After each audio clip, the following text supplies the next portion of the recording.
이렇게 네. 좀 성격 교정. 그렇군요.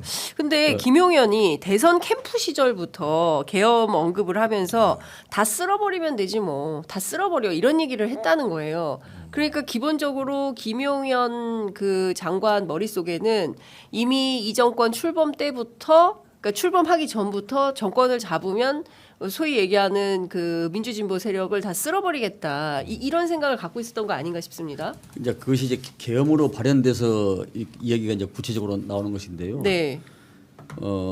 역대 우리 군인들 그 여러 가지 과거를 보면은 네.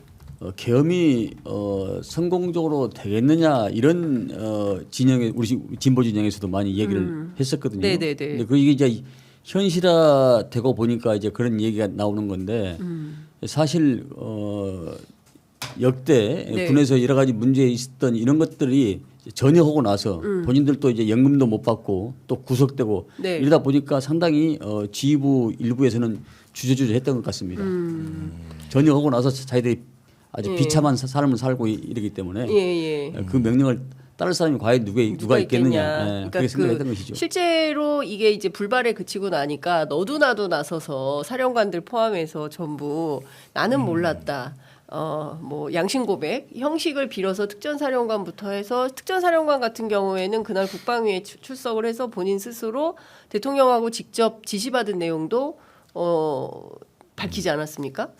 대단한 전환이죠. 대단한 태세 전환. 전환이죠. 네, 태세 전환이다. 707 특임여단은 네. 참수부대입니다. 참수부대는 글자 그대로 북한군의 주요 지휘부를 목을 베서 온다는 건데요. 그 사람들의 그 역량과 효능감은 대단합니다. 몸이 통통 튑니다. 네. 제가 현장에 가서 보니까 약 30-40km 정도의 스피드를 내고 가는 이 버스의 창문을 깨고 몸을 날려서 들어가서 적을 제압을 하는데요. 와. 그런 정도의 사람들인데 그들이 국회에 와가지고 적극적인 행동만 했더라면은 아마 그냥 다 진압을 할 수 있었을 것 같은데 안 한 거라고 봐야 돼. 굉장히 소극적으로 소극적으로. 제가 그 국회 지하 통로를 통해서 본회의장을 갔는데 예. 의원님 마주쳤다는 거잖아요. 그 특임단장이 그래서 그 얘기를 했어요 기자회견 때. 아, 예. 그 했다면서요? 얘기를 했어요. 예. 예.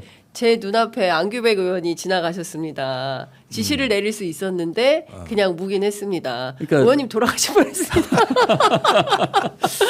거기서 납포되실 뻔했어. 그러니까 거기서 끌려가실 뻔했어요. 10여 명의 뭐 개인 학위를 들고 무장한 군들이 있길래 제가 국방위원 안규백이다. 예. 제가 눈에 딱 보이더라고요. 그래서 제가 그냥 당당히 갔지요. 예. 저도 한바탕 좀 하려고. 보려고 예. 갔는데 예. 순순히 약간 고개를 숙이면서 좀 이렇게 길을 터주길래 자들이 적극적인 의지가 없구나. 그날 현장에서. 왜냐하면은 되게 이제 뭐 이렇게 소령 영관급 이상은 제 얼굴을 다 알죠. 아니까 예. 그래서 그런 건 모르겠지만은 예. 순순히 길을 터주고 약간 고개를 약간 숙이고 있더라고요. 네. 예. 그러니까 그 국방위원 안규백이다 이렇게 얘기를 하니까 길을 터주고 지나가시라 이렇게 말도 했습니까? 아닙니다. 말은 안 하고. 말은 안 하고 예. 약간 고개를 약간 숙이고 이런 예, 모습들이 예. 그 표정과 태도에서 읽을 수 있지 그쵸, 않겠습니까? 그쵸. 예. 안녕하세요.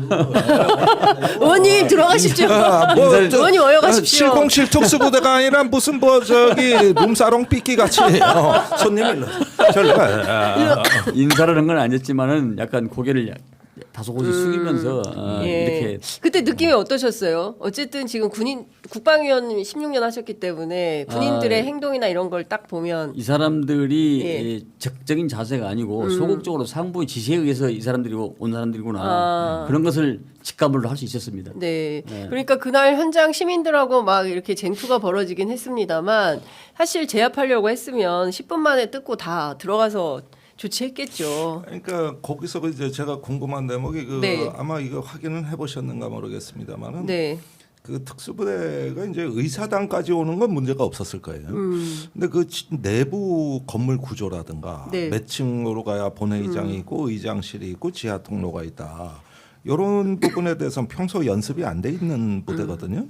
그러면은 이 국회에도 국회 협력단이라고 해서 그 국방부에 장성이 나와 있고 이러는데 혹시나 어떤 안내자가 없었을까? 제가 확인을 해보니까 네. 이 인원들도 연락단장이 바뀐 지가 하루 됐습니다. 그래요? 아, 예. 야, 그것도 이상하네. 이상하네. 예. 헌됐습니다. 그럼 12월 2일 날 바뀐 거예요? 금요일 날 바뀌었습니다. 금요일 날? 네, 금요일 날 바뀌었어요. 아. 네, 금요일 날 바뀌었어요. 예. 그 사람이 이제 전방 사단장으로 가고 예. 새로운 인원이었는데 네. 각 군에서 파견 나온 그 협력단도 그 예. 내용을 모르고 있었더라고요. 제가 일일이 제가 확인을 해봤습니다. 물론 몰랐겠죠. 근데 이제. 특전사에서 올 때는 도면을 봤던 것 같습니다. 이제 국회 도면. 네, 도면은 보고 예. 도면으로 정확히 파악은 됐을지 않을지 모르겠는데 도면을 보고 네. 왔다는 얘기를 제가 들었습니다. 네.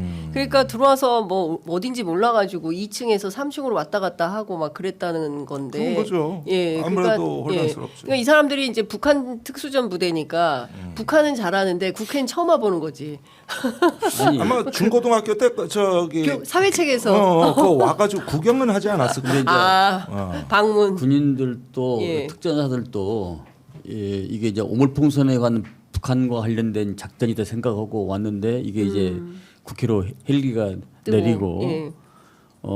개머리판으로 창문을 부수고 들어가는 건데 상당히 그 자괴감을 좀 느낀 것 같습니다. 왜냐하면은 아무리 그 정예가 된 군인이라도 그렇죠. 이게 오합지졸되면은 이게 1,000명 10,000명이 이게 안 되거든요. 예. 근데 그날 그들의 행동이 태도와 이런 그 모습을 보면은 예. 오합지졸된 이런 군의 모습이었다 이렇게 생각합니다. 그렇군요. 왜냐하면 일관성과 체계성과 이게 단일 대우가 없었거든요. 네. 그래서 그걸 보면은 외형상으로는 충분히 역량이 있음에도 불구하고 네. 그 자기 역량을 발휘를 안 한 것 아닌가